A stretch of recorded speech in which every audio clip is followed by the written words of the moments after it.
नमस्कार दोस्तों, स्वागत है आप सभी का द रोचक पुराण में। एक शहर में देवरानी जेठानी रहती थी। जेठानी अमीर थी और देवरानी गरीब थी। देवरानी गणेश जी की भक्त थी। देवरानी का पति जंगल से लकड़ी काटकर बेचता था और अक्सर बीमार रहता था। देवरानी जेठानी के घर का सारा काम करती थी और बदले में जेठानी बचा हुआ खाना, पुराने कपड़े आदि उसको दे देती थी।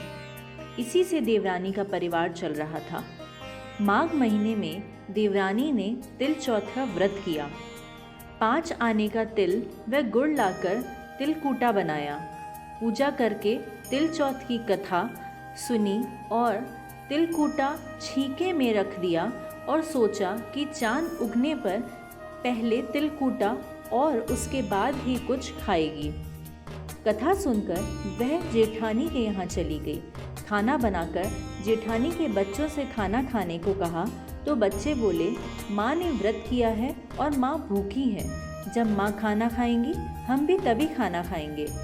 जेठ जी को खाना खाने को कहा तो जेठ जी बोले, मैं अकेला नहीं खाऊंगा, जब चांद निकलेगा तब सब खाएंगे, तभी मैं भी खाऊंगा। जेठानी ने उसे कहा कि आज तो किसी ने भी अभी तक खाना नहीं खाया, तुम्हें कैसे दे दूं? तुम सुबह सवेरे ही बचा हुआ खाना ले जाना। देवरानी के घर पर पति बच्चे सब आस लगाए बैठे थे कि आज तो त्योहार है, इसलिए कुछ पकवान आदि खाने को मिलेंगे। परंतु जब बच्चों को पता चला कि आज तो रोटी भी नहीं मिलेगी तो बच्चे रोने लगे। उसके पति को भी बहुत गुस्सा आया। कहने लगा, सारा दिन काम करके भी 2 रोटी नहीं ला सकती तो काम क्यों करती हो? पति ने गुस्से में आकर पत्नी को कपड़े धोने के धोवने से मारा। धोवना हाथ से छूट गया तो पाटे से मारा। वह बेचारी गणेश जी को याद करती हुई रोते रोते पानी पीकर सो गई। उस दिन गणेश जी ने देवरानी के सपने में आए और कहने लगे, धोवने मारी पाटे मारी, सो रही है या जग रही है? वह बोली, कुछ सो रही हूँ कुछ जग रही हूँ। गणेश जी बोले, भूख लगी है, कुछ खाने को दे। देवरानी बोली, क्या दूँ? मेरे घर में तो अन्न का एक दाना भी नहीं है। जेठानी बचा हुआ खाना देती थी, आज वह भी नहीं मिला। पूजा का बचा हुआ तिलकूटा छीके में पड़ा है, वही खा लो। तिलकूटा खाने के बाद गणेश जी बोले, धोवने मारी पाटे मारी, निमटाई लागी है, कहाँ निमटे? वह बोली, यह पड़ा घर, जहाँ इच्छा है वहाँ निमट लो। फिर गणेश जी बच्चे की तरह बोले, अब कहाँ पोंछूं? नींद में मग्न अब देवरानी को बहुत गुस्सा आया कि अब से तंग किए जा रहा है, सो बोली, मेरे सर पर पोंछो, और कहाँ पोंछोगे?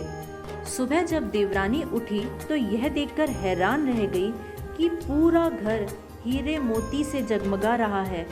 सिर पर जहाँ विनायक जी पोंछनी करके गए हैं वहाँ हीरे के टीके व बिंदी जगमगा रही है। उस दिन देवरानी जेठानी के यहाँ काम करने नहीं गई।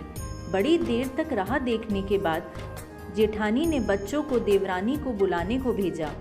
जेठानी ने सोचा, कल खाना नहीं दिया इसलिए शायद देवरानी बुरा मान गई होगी।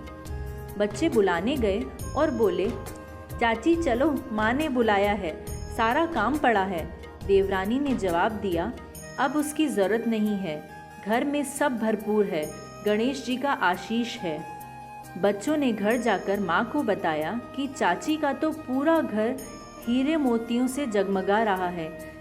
जेठानी दौड़ती हुई देवरानी के पास आई और पूछा कि यह सब कैसे हुआ। देवरानी ने उसके साथ जो हुआ वो सब कह डाला।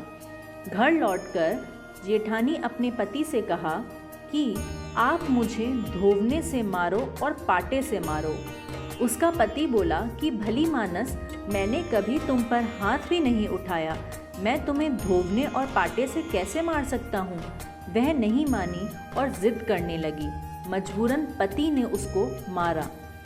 उसने ढेर सारा घी डालकर चूरमा बनाया और छीके में रखकर सो गई।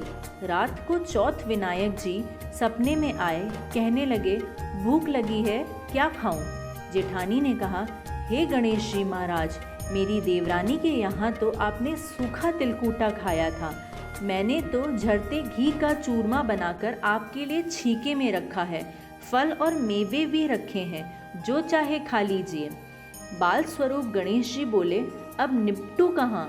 जेठानी बोली, उसके यहाँ तो टूटी फूटी झोपड़ी थी, मेरे यहाँ तो कंचन के महल हैं, जहाँ चाहो निपट लो।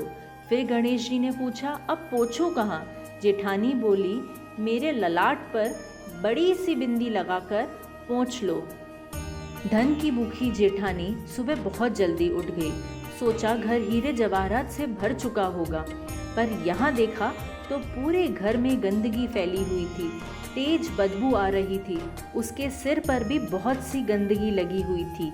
उसने कहा, हे गणेश जी महाराज, यह आपने क्या किया? मुझसे रूठे और देवरानी पर टूटे? जेठानी ने घर की सफाई करने की बहुत कोशिश करी, परंतु गंदगी और ज़्यादा फैलती गई। जेठानी के पति को मालूम चला तो वह बहुत ही गुस्सा हुआ और बोला, तेरे पास इतना सब कुछ था, फिर भी तेरा मन नहीं भरा। परेशान होकर चौथ के गणेश जी से विनती करने लगी। गणेश जी ने कहा, देवरानी से जलने के कारण तूने जो किया था, यह उसी का फल है। अब तू अपने धन में से आधा उसे दे देगी, तभी यह साफ होगा। उसने आधा धन बांट दिया, किंतु मोहरों की एक हांडी चूल्हे के नीचे गाड़ रखी थी। उसने सोचा, किसी को पता नहीं चलेगा और उसे उस धन को नहीं बांटना पड़ेगा।